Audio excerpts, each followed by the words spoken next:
Dugout News YouTube channel is what you're watching. Welcome aboard, guys. Now, got some news for you in the world of boxing. Well, Teofimo Lopez is talking big and wants all the smoke. Whether he can manage to handle what he's calling out, I don't know. But Teofimo Lopez is a man that doesn't seem to get out of wild ideas. He's already a two-division champion, and he wants to add that third division as a champion. Teofimo Lopez wants to fight Jaron Ennis boots at 147, and oh my, he's eyeing a fight with Terence Crawford at 154, and he's calling for more support from Top Rank, his promotion company, or the promotion company that he's under, and the network ESPN.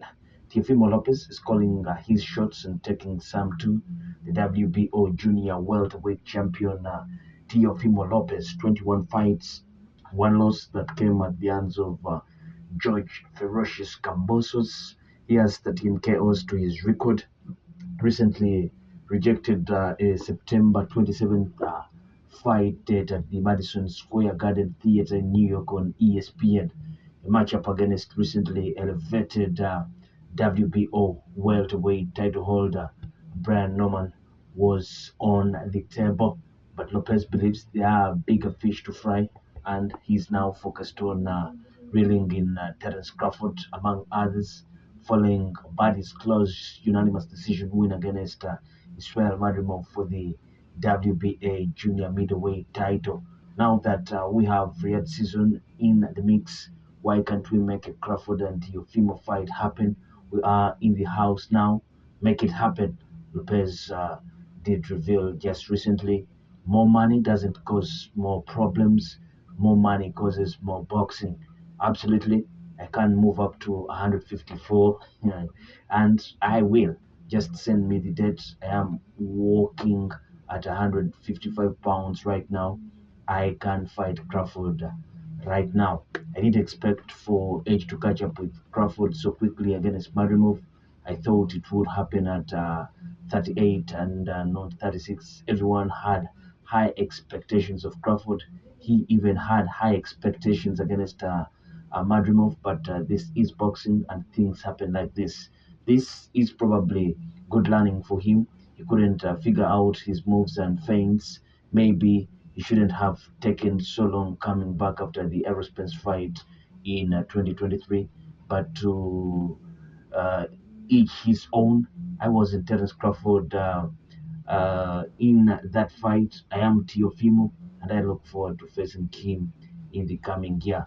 Lopez has previously hinted that he would entertain a Crawford fight at a catchweight, and he would destroy and end the Nebraska's career if they ever met. Crawford has clapped back by calling Lopez a chump, telling him, "Yo, little bitch ass, better worry about them little guys that's on your ass down there in your weight class." Lopez leaping up to 154 pounds would require him to bypass the 147 weight class, but Lopez is open to facing the welterweight division. His top dog too in IBF title holder Jaron Ennis, in addition to Norman. To be honest, whatever plans they have, I have nothing but respect for both, said Lopez.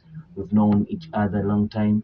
We've won the National Golden Gloves together in 2015. We were both 17 years old. If people want to see it, then we'll do it. I don't say no to any fight as long as it's eye-catching and eye candy to everyone who is watching. That's what really matters. Lopez said he passed on his September fight date because he wanted to fight in Southern California and not because the date fell on a Friday, as some reports have suggested. I didn't duck or dodge Brian Norman at all, said Lopez. Look, I love New York. I love Madison Square Garden. I fought 9 times there throughout my career. It's a home for me. I fought in Las Vegas 4 times. I just want to try a different avenue or venue, with all due respect, and fight in Los Angeles. I never fought in LA, and I want to. and I will still fight Brian Norman this year. Crawford just fought. I'm sure he wants to take some time to be with his family. I still want to stay active. I'm ready. I fought on a fucking Thursday in February against Eme Ortiz. For crying out loud, it's just making the right decisions for me now. It's something that I didn't do when I was younger, and I am doing it now. That's really it. I don't attack anyone. You should know this by now. Don't listen to any of these false narratives. All I am doing is just dictating and taking care of my career. We put our lives in there, and I am at that point now where I have earned it. Lopez said earlier this year that he was looking for more activity in 2024, and so far he's gotten it, beating Ortiz in February and Steve Claggett in June. Before that, he beat former undisputed junior welterweight champion Josh Taylor in June 2023 for the WBO belt he now holds. But despite the opportunities, Lopez still appears irritated with Top Rank. Earlier this year, Lopez claimed his career long promoter gave him too many take it or leave it offers. I need a promoter network that is going to push me, said Lopez. I'm not saying ESPN is not doing its part. However, it's not what it was before in the beginning. And that's what I don't approve of. I don't appreciate it. I am the only star that they have left with everything that I have done for Top Rank and ESPN. I believe that it's time. Just do what I ask. I have done so much for them for nearly 8 years. I'm going to sit back and let God do the rest for me. I look forward to coming back again this year. We'll see when. I have conquered the 140 division. There's no one at 140. Everyone lost. Nobody wanted to fight us. They went the wrong route and everybody's out. What more can a guy do? I look forward to making more history. We'll go to 147 and be a three division world champion at 27. That sounds great. And then from there, we'll go to 154.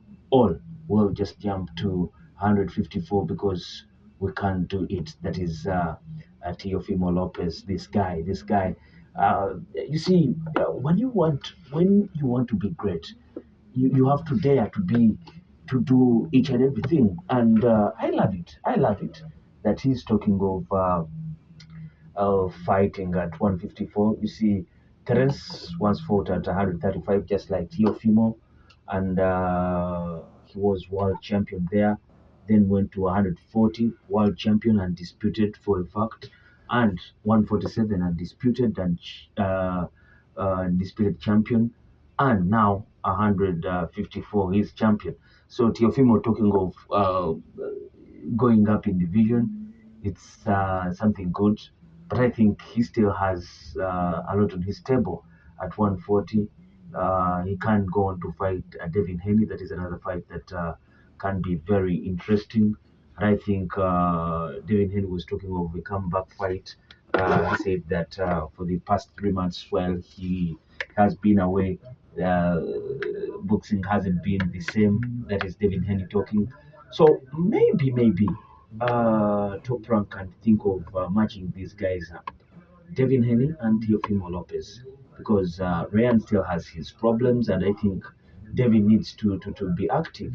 It was a very bad loss at the hands of Ryan Garcia. Never mind, Ryan Garcia uh, eventually was found out to have been under the influence of performance enhancing drugs. But even the approach of Devin Haney on the day didn't really uh, show that he had fully prepared for that fight against Ren Garcia. He was being hit up with those left hooks. If you can compare the way Tank approached the fight against Ryan Garcia and how Devin approached the fight, Devin was standing still. It's like he wanted to be hit with those left hooks every now and then. So I think before he hits that Ryan Garcia rematch way, he needs to be active and first regain his confidence and try to tweak up a few things here and there. But while we wait and see how this pans out. But for now, Teofimo Lopez is talking of moving up in weight divisions. I would advise, if it was the case, he first heads the 147 way, maybe fight Brian Norman and try to see before versing Jaron Ennis. See how things are at 147. For now, that's what I can advise him to do. But he says he calls his own shots, and he feels he should be pushed more by both Top Rank and ESPN. What do you think of all this? In the comment section, you can place your comment in there. I sign out. Peace.